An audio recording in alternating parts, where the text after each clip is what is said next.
Welcome back to No Way, Tell Me Everything. I am your host, Jess. This is another mini episode. I hope that you enjoyed Annie's episode that we released on Tuesday. It was such a nice conversation. I've had another lovely interview yesterday and one the week before. I have another one tomorrow. I have so many exciting guests on from all different kind of walks of life. And they'll be spaced out every other week with probably a solo episode, but let's see, because I will work with whatever the universe tells me to do and the energy. So what it's telling me to do for today is to talk a little bit about love, and specifically self-love, and a little bit about the destructive side of love and how it can actually hold us back. And as part of that, I'm going to talk a little bit about one of my deep loves for mythology, specifically in this case today, Greek mythology, which is my favorite. And then I'll do a little collective reading. So stay tuned. Let's see what we get into. Let's see where the universe takes us. So starting off, I'm going to be talking with Morgan from Oops, I'm Evolving tomorrow. We're going to be talking a lot about what in the heck is going on right now in the energy. Today is August 19th. So if you have to backdate that feeling of what you're feeling right now, the veil feels extremely thin. It's something that in my limited time of being awakened, I haven't experienced before outside of like the equinoxes, because around Samhain, spring, fall, those are like the thinning of the veil times. It's when we say thinning of the veil, for example, it's easier to communicate with the energies of different dimensions during those times. So I do a lot of psychic work around Samhain, also known as Halloween, because it just feels easier there. It sometimes feels on a normal day like viewing everything through a mist or a fog. It's just a little cloudier sometimes, depending on how strong the person's energy or the being's energy is that's coming through. But during Samhain and these thinner veil times, everything just comes through a lot easier. So right now, I've been feeling very overwhelmed with the psychic downloads and information and my intuition. Normally, I don't walk around completely open in my daily life. It is exhausting. So normally when you are connected as a psychic, when you do psychic work, you open yourself up to receive those energies. You raise your vibration so that you can communicate with these different energies that come through. Right now, it doesn't feel like that's a thing.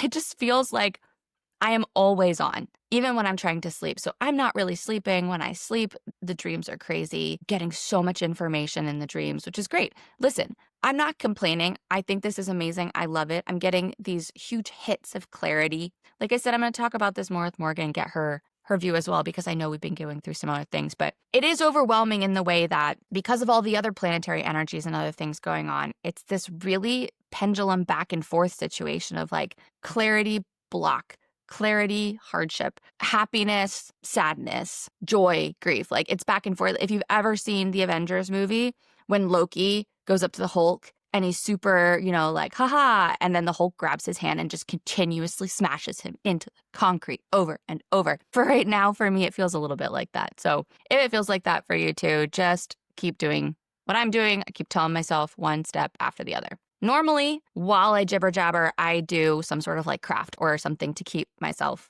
busy. If you have been watching the YouTube, even for my interview sessions, you'll notice that I'm like always doing something with my hands because it helps me focus and it also helps me channel. But I'm not doing that today because I'm off. So strap in, kids, because it might be a little bit more rambly. What I thought I would do instead is tell you about this very lovely tea blend that I drank yesterday. I have made this blend for myself with some lovely herbs that I got from a little shop in Chania in Crete, in Greece. The shop is called Botanica, Botanika. I did speak to her when I was there because they had a lot of herbs that I can't normally find other places, and they're also ethically and naturally sourced, which I feel like is important. So ramble as usual. Let's get started. I use chamomile. It's very calming. It's really good to breathe in through your nose if you're sick, congested. So you could put it in a pot, heat it up, and then breathe in the steam. But it's also really good for calming, which is good when you're doing psychic work because you have to be very receptive and calm down. So I put that in there. I also put in Damiana. Damiana is a beautiful yellow flower that is quite often used as an aphrodisiac, which is interesting. I'm going to talk about Aphrodite today, goddess of love in Greek mythology, Venus in Roman. I'll get more into that. Anyway, Damiana, it's also used for dream work, for visions, for psychic connection. So I put that in there. Sometimes I drink this tea before bed. There's no caffeine in it if I want to have kind of connection in my dreams. Not doing that lately because I don't need it. But sometimes if I want to do some dream divination, I will drink this tea. So Damiana is great for that. Horsetail. Now, this is one that I had to get at Botanica because I don't really see it everywhere. I know you can order it online, but again, I wanted it to be someplace that was ethically sourced. Horsetail is really great for psychic work because it's one of the oldest plants that has existed on Earth. It's a super resilient grass, basically. It grows in inhospitable places where a lot of, things don't grow, and it's hardy. And I think you kind of need all those things in life, but also when you're doing psychic work, also, to make sure that you're standing in your power when you're doing it. So I've used horsetail for that. There is a lovely herb called dittany. Dittany is quite often considered again, love herb. Maybe there is a reason why I chose this tea blend today. It's actually only originally grew on the island of Crete. In Greek mythology, in Greek lore, dittany was a sign of your love for somebody. Men used to climb these outcroppings to pluck dittany for the women that they wanted to woo, that they wanted to show they loved them, because it was so hard to get. So it just kind of became this symbol of dedication, of, wooing somebody, of wanting to show them how much you really wanted them. But dittany is also really great for psychic work, for connection. I will also say from a medicinal standpoint, dittany has been used in Greece for a very long time for menstrual cramps. So if you are someone who menstruates, try having some dittany when you're having cramps. I have used it. I'm going to be completely honest and say I'm not sure if it works better than a Midol, but if you don't like taking, pharmaceuticals, you could try dittany. Calendula. Calendula medicinally is usually used for wound healing. Use it in salves for different wound healing. It speeds up that process. It's antimicrobial. It's also a beautiful yellow flower. But in the case of this psychic blend, I have used calendula because calendula is great for intuition and psychic abilities. That's what I wrote in my herb book. So I'm using calendula for that in this case. Sage is standard protection herb. So I've used some sage in there for some protection. I've used yarrow. Spoke about yarrow before. Love it. It's great for protection. It's good for cleansing in this case. And also people use it for spiritual work. So I've put that in there. And last but not least, I've included blue lotus. If you've been to a cacao ceremony, you may have had blue lotus before. It is a beautiful purpley blue flower that grows, I think naturally in Egypt, I think is where it originally came from, or that region. But blue lotus is known for visions, for intuition. I will say that I've read recently that it is being overplucked or overused. So there is a kind of blue lotus shortage. So again, that's also why I feel very strongly about ethically sourcing the things that you use. So I'm going to sip on this psychic tea blend, and we're going to talk about love and a little bit about Greek mythology. So today I am wearing a very fancy, beautiful, purpley red satin dress. I did earrings today, these little fancier ones. I felt the call to be a little bit schmancy for this mini episode because I'm talking about love, and I'm talking specifically about two of my favorite goddesses in the Hellenic pantheon, the Greek mythology. I'm talking about Aphrodite and my lady Persephone. Both of them I work with quite often. They are here on my altar behind me. And I have a very specific view about working with them. I wanted to talk specifically more about Aphrodite today because that is where I was guided to be in that situation. I was guided to talk about her more today. But this morning, Persephone also came out in my reading. So I think she also wants to be talked about, and kind of what I wanted to focus on in terms of love and Greek mythology in this case. And I know it sounds like Jess, how are we relating these things? But stick with me because somehow in my rambling, it is going to come together. Like I said, let's be patient with me. My energy is blown all over the place. So I love Greek mythology. Since I was a child, I have been drawn to Greek mythology. Now, there's probably a lot of reasons for this. I also have been told that my soul lived lives in Mesopotamia. My soul lived lives in Greece, a few lives in Greece. And I feel very much at home when I'm there, now that I've been there as an adult. I hadn't been there before, maybe 5 or 6 years ago when I went to Crete for the first time.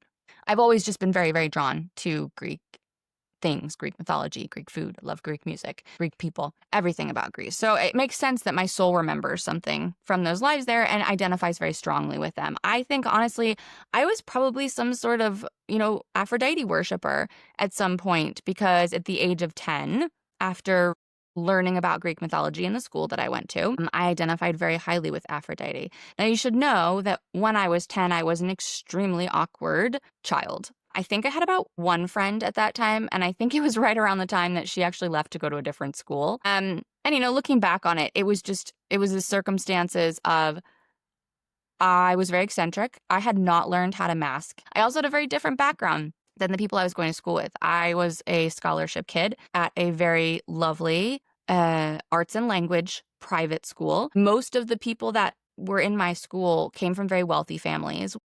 I did not. And I lived in a small apartment where they lived in these, big houses with multiple cars, and, they ate all this organic food back before it was cool. And I had like hostess snacks and Lunchables, which as a kid was fantastic. Everybody wanted to trade their seaweed snack for my Lunchable. So there were definitely benefits, but that's all to say that I was pretty lonely. It was also around the time when boys started to be interested in the girls and vice versa. And there was not a single person who was interested in me. And I felt really ugly. I was awkward. My aunt had just gotten enrolled into hair academy. My mom thought it'd be a great idea to let her practice on me. So she chopped the hell out of my hair, very uneven, right below my ears, which is not a good look for me. I was just really awkward. So I read about Aphrodite, and one day I was by myself a lot. My mom worked a couple jobs to pay for everything. I went to the library, very secretly, mind you, because this is when we had started going to church. And so I was aware that this was a no-no in my household. So I very quietly went to the library, and I found a spell for Aphrodite. I found a witchcraft spell to ask Aphrodite to bless you with beauty. And I remember that was the first time I reached out to her. And I did this little simple spell in my mom's bedroom. That was probably an act of rebellion that I didn't even realize I was doing. I could have done it anywhere, but I did it in my mom's bedroom. I asked her, basically, I remember being so sad and crying, and I just asked her to make me pretty. That was what, I could just feel a presence there. I just asked her to make me pretty. I really felt like that would solve all my problems. That would, I had a tough childhood. I have some very large abandonment issues that I was dealing with, still deal with. And I really just wanted to be loved. And I thought that if I was beautiful, people would love me. So I reached out to Aphrodite and I asked her to just make me beautiful. And I went to bed that night, and I remember repeating the spell over and over in my head and just praying to her, Aphrodite, please make me beautiful. Aphrodite, please make me beautiful. Please make me loved. And it's not like I woke up Freaky Friday or something where I was beautiful or 13 going on 30. It wasn't anything like that, of course. But I have always felt her as a loving presence in my life. Even when I stopped doing any sort of spiritual work and fully masked into the Christianity side of things, I always had an affinity for her. I kept my love of Greek mythology. And so when I kind of awakened again and started going into goddess worship, I reached out again and I started working with her again, but from a very different perspective, from a perspective of self-love, of I want to love myself from the inside. Help me learn to do that. The other person that I was talking about is Persephone, the other goddess Persephone. Often before she goes into the underworld in Greek mythology, she's called Kor or Kore, depending on how you want to pronounce that. I'm not entirely sure of the pronunciation. Persephone's story is basically she was the daughter of Demeter, the goddess of the harvest and spring and all of the flowers blooming and everything, nature, beautiful harvest, abundance wise, is Demeter. Persephone is her daughter. And one day Persephone was out picking flowers and she was abducted by Hades, who is the god of the underworld, and forced to live in the underworld as his queen. Demeter tried to get her back. Persephone ate six pomegranate seeds from a pomegranate in the underworld, and therefore she was not able to leave. But they made a deal basically that she could leave for 6 months out of the year. So when spring comes and everything is blooming, it's because Demeter is so happy that her daughter is back. And then in fall, Persephone has to go back to the underworld. I loved all the goddess stories, honestly. Artemis as an adult is one that cracks me up. Artemis is the goddess of the hunt.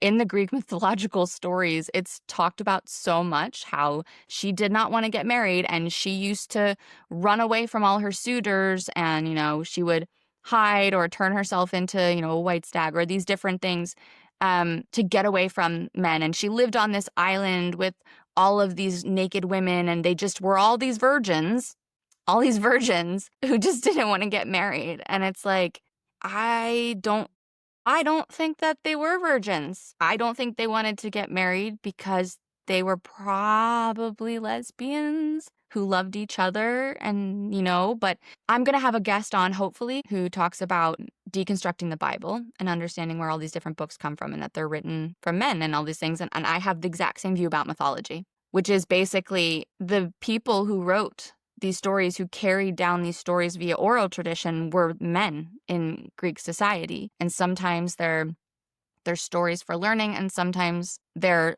actual stories that people may have experienced, or how they explained something back then when there wasn't the kind of way that we have to explain them now with, modern science and things like that. So I think it's important to look at the mythology with a feminist lens when you're looking at these things, especially as a woman. I have always wanted to write a book that is called Greek Mythology for the Female Gaze, that is just a retelling of the Greek myths from a feminist perspective.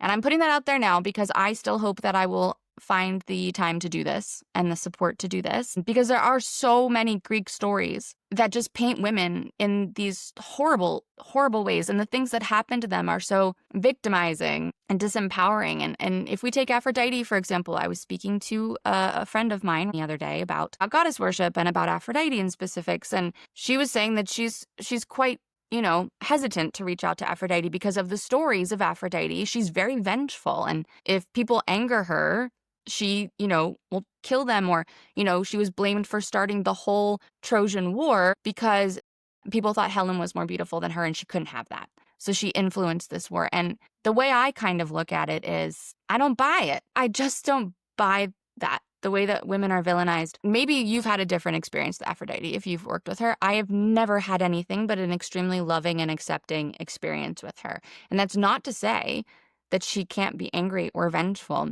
But I also, if you notice, talked about I have Persephone on the same altar, offer to them equally in most cases, unless I'm specifically wanting to work with one or the other. So to get even more esoteric with it, I don't think that Aphrodite and Persephone are completely separate people. I think they're separate energies of the same source energy. And we just work with different aspects of the personality, if you will. But to go back to the whole feminist perspective, I think that Aphrodite was a scapegoat for a lot of people. Some of the stories, she forces people to sleep with their fathers or to commit, other types of incest or to kill their lovers. And I'm like, I don't buy that. What I think happened is that someone committed incest. And in order to explain it away and not have to take accountability for doing something wrong, they said, Aphrodite made me do it. Somebody murdered their lover and said, Aphrodite made me do it because she was jealous. I just don't buy that happened. I cannot buy that war, which is historically and what we see happening now, a male-dominated industry, was started by a woman who was jealous of another woman. And with Persephone, the case of Persephone, I've worked with the energies of her and with Hades, and they're both very loving and seem to be very much in union. So I just don't really buy that he kidnapped her. I think she probably went with him. And, in the stories, she becomes the goddess of the underworld. And actually she ends up, he ends up deferring to her in a lot of cases. Like, she is the queen of the dead and Hades is the god of the underworld. Like, she's very powerful. I don't buy that she was a victim between Hades and her mother that has no free will and no say in what she does. And she's just this maiden who, goes along with everything. I think that Persephone is extremely powerful, and I think she's amazing when it comes to transformation because she's learned to step into that power. And if you want to step into your power, maybe you want to embody Persephone a little bit to learn how to do that in a strong and in bold way. So that's a very long explanation of the Greek mythological view that I have. But it goes back to the reason I wanted to talk about it is because of Aphrodite and because of love for ourselves. Some of the stories of Aphrodite are quite vengeful and destructive. And I think in this case, it's allegorical. It's a story of how love can be destructive. And we, of course, know these stories because, you see Snapped, for example, the TV show about people who, commit murder out of unhinged love, right? There are detrimental and toxic ways of loving, and we also have those with ourselves. And that's a lesson that we have to learn when it comes to things like letting go and self-sabotage and getting out of our comfort zone and doing things through the fear. Because actually, what you might find out is, although you're doing something that feels like self-sabotage, self-criticism, those things can be radical, toxic showings of self-love. You actually love yourself so much that you're protecting yourself to your own detriment. It has changed my mindset to say, I know that I'm protecting myself right now. I don't want myself to get hurt. I don't want myself to deal with all the hard work I'm going to have to put into this because I want myself to rest because I love myself so much. And I have to talk lovingly and say thank you for that. I'm so glad that I have such a high level of self-love. But this self-love is also not good for me. It's holding me back. And that also comes in for letting go of things, because holding on to things that no longer serve us is part of being in our comfort zone. Even if they're not working, even if it's not working for you anymore, even if it's not making you happy, we love being in our comfort zone. So that, again, that self-love might pull you back, way back into your comfort zone to keep you safe because it loves you. So when you start noticing undesirable behaviors, let's call them that, or things that you feel are holding you back, when you come at them with more love, that's the best way to release them. It's the best way to move forward. That fear you feel for doing something new comes from a place of self-love. And what you have to do is, I appreciate that I want to protect myself right now. I appreciate that this feels scary.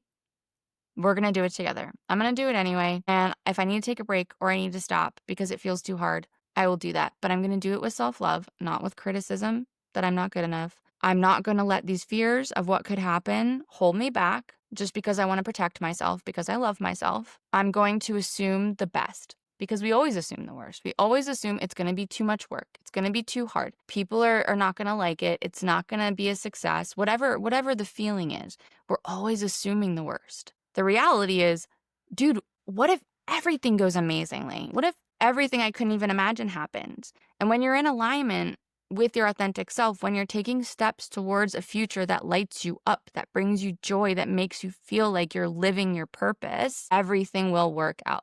Maybe not at the time that you expected to work out, because divine timing is fun. Maybe not in the way either, because the universe has a magical way of doing things that exceeds even our expectations, but it will happen. You just have to exhibit the patience, the determination, and you have to do the inner love and the inner self-work to make sure that you're not being your own worst enemy. Love is beautiful. We all at our core just want to give love and receive love, be loved. And that starts with ourselves. That's kind of all I wanted to talk about today. I will do some goddess cards because that's what we're talking about.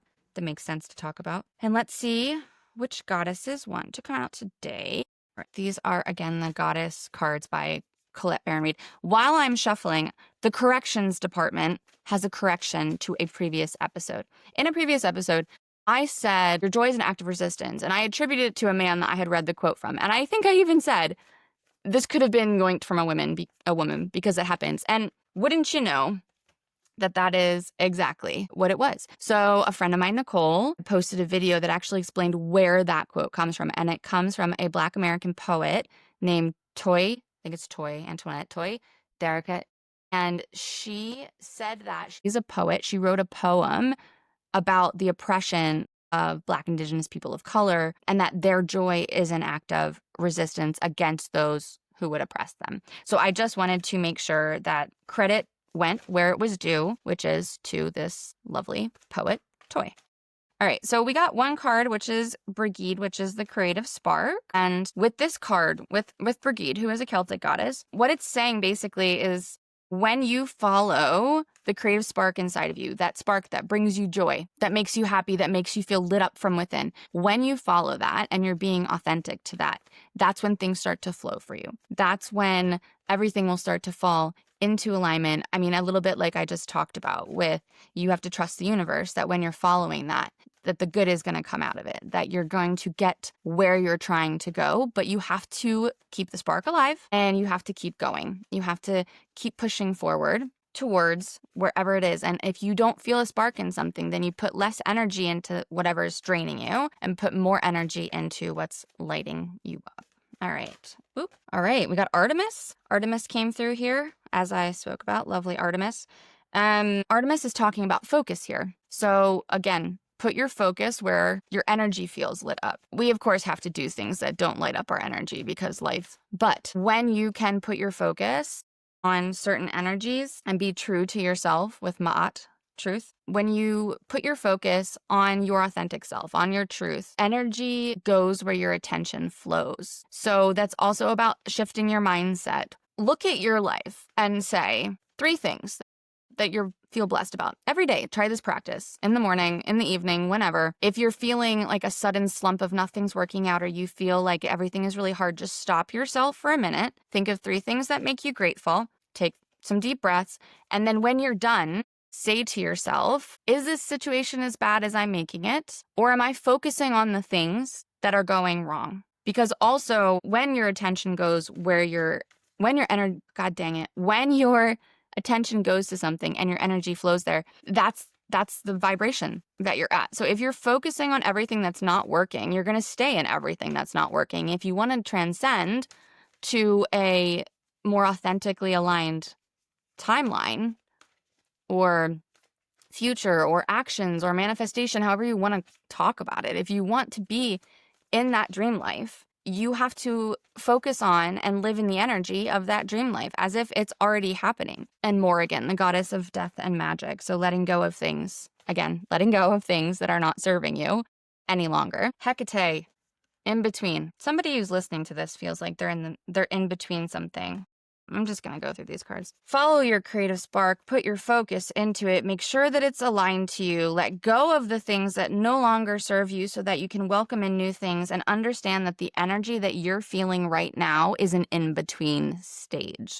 It is a stage of becoming. It is a stage of catching up with where you're meant to be and where you are. And it feels uncomfortable. We talked about it with the stuckness being part of the transformation. That stuckness is often the in-between. It feels uncomfortable for you, but you have to just kind of sit in it and continuously take that step forward, those small steps, as long as they're aligned, as long as they're sparking and you're focused on them and it's allowing you to keep going in your authenticity. You just keep taking those small steps. The universe will meet you there when the timing is right, when everything is aligned.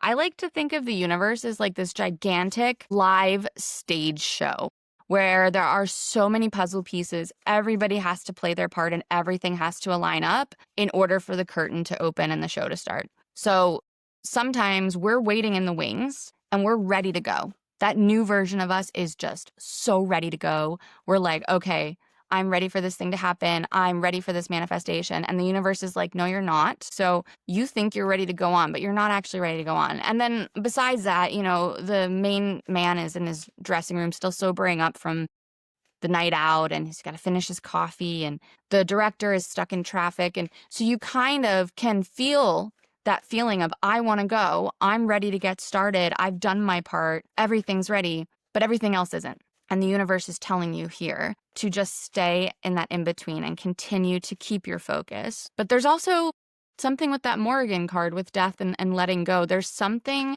that you haven't let go of. And it doesn't have to be a person. It doesn't have to be a thing. It could be something internally. Maybe it's a coping mechanism or a limiting belief that you have inside of you. And that's why you're not quite ready yet. Maybe you haven't fully played your part yet. You think you have, but there's something hiding just off in the wings. And then what just came out was the wise leadership card. You know what you need to do. You know what you need to do. You can feel it inside of you. You might have been avoiding it because it's something hard or it's something that you feel you don't understand why you have to do this. Why do I have to do this? This shouldn't be part of this transformation, but it is. So you know what you need to do. You have that leadership inside of you, and maybe the universe is actually sending you signs about it, urging you to take a step to do this thing, but you're avoiding that. So you need to work on letting that go and moving into this new version of yourself that's coming, that's waiting for all of the bits to fall into place. Let's do this last card. Okay, it's something healing. It's something inside of you. It could be external. It could be a person or a relationship to something. So like how you feel about something. It doesn't necessarily have to be like an actual wound, emotional, psychological, or otherwise, but there's some sort of healing that still needs to happen. I said that was the last card, but universe, if you could just give me one other, maybe a little bit more clarifying. But the message I'm getting around the healing is that there is still this last piece that you need to heal. There is something that you know that you are maybe still holding on to and harboring. And you know what needs to be done to do it. So you just have to take that step to do it. And in this in-between stage, this is the universe giving you that time to handle it before the show starts. So let's see if one more card wants to come out. My lady Aphrodite. Yes. Okay, romantic love. Now, I'm going to take it back to our conversation. Miss Aphrodite here is not talking necessarily about love with a partner. It could be love with yourself. And based on the other cards, we have this in-between, death and magic, the truth and your focus, your creative spark, the leadership that you have within you, healing and love. For some people listening, it could be that you're needing to heal a past wound from a romantic interest that's holding you back. It almost feels like it's some sort of limiting belief that you've internalized from a past love that is keeping you from stepping fully into your power, believing in yourself and your confidence, and getting out of this stuck space of the in-between because someone has made you feel a certain way. Yeah, okay, that's what I'm getting. Someone has made you feel a certain way about yourself, and it's limiting. It could be so many different things. It's very dependent on who you are that's listening right now. So someone has made you take on an internalized belief about yourself that makes you feel like you are not able to or capable of doing something that is very much aligned to who you want to be, to how you want to show up, but you don't think that you're able to do it. And Aphrodite is sending you all the love and all of the support in saying that work on your self-love, work on healing that part inside of you that doesn't fully believe in yourself and rely on yourself. Let go of those parts of yourself that you've taken in that A, don't belong to you. They were never yours in the first place. And that B, are parts of yourself that love you so much that they just want to protect you, but they're operating from a wounded version of yourself. They're operating from limiting beliefs. So if that resonates with you, I hope this is helpful. Thanks for listening to this mini episode. If you don't follow me on the socials, on TikTok and Instagram, it's jess.solstice. I just launched this program that's starting in October. It's called Glow the F Up. It's about rising and shining and standing into your full power and your potential. So I hope that you check it out. I'm holding a live masterclass on September 24th. Where we will do what I'm calling main character activation. Basically, I'm going to be taking you inside of yourself to find that spark, whatever you need to know inside of yourself to activate that main character energy. And I will also be using quantum energy healing to help you do that. I hope that everyone has a fantastic weekend. And next Tuesday, the episode is around 7 signs. I think it's 7. Of a spiritual awakening. All right, everybody, thanks for tuning in, and I will talk to you later.